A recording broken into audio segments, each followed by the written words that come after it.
Assam cricket সন্থাই তৃতীয় বাৰ্ষিক এছিয়া কৰ্পৰেট ক্ৰিকেট আৰম্ভ কৰিবলৈ গৈ আছে।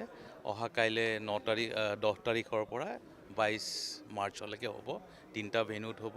জাজেছ Field Guwahati, Barsapara NXC ground আৰু উত্তৰ ফুলুঙত থকা এছিয়া ক্ৰিকেট একাডেমি গ্ৰাউণ্ড।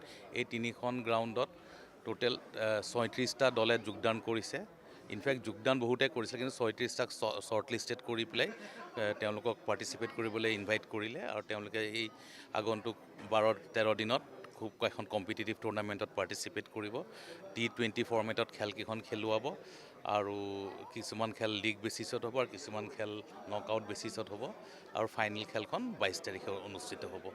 আৰু ইয়াতে অসমৰ উদীয়মান যিসকল খেলুৱৈ, যিসকল কিছু অনুষ্ঠানৰ লগত জড়িত, তেওঁলোকে ইয়াতে পাৰ্টিচিপেট কৰিব।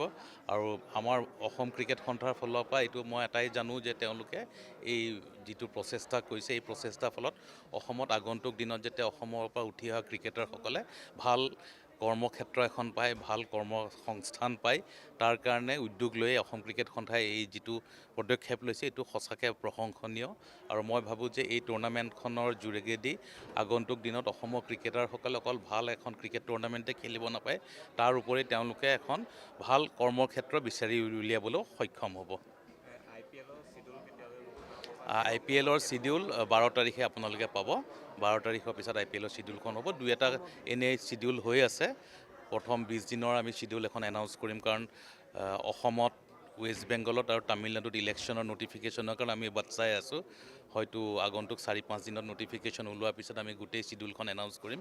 কিন্তু আমি প্ৰথম 20 দিনৰ আমি চিডিউল এখন ৰেডি কৰিছোঁ আৰু সেইখন আমি 12-13 তাৰিখত অসম তথা ভাৰতৰ ৰাইজৰ আগত মুকলি কৰি দিম।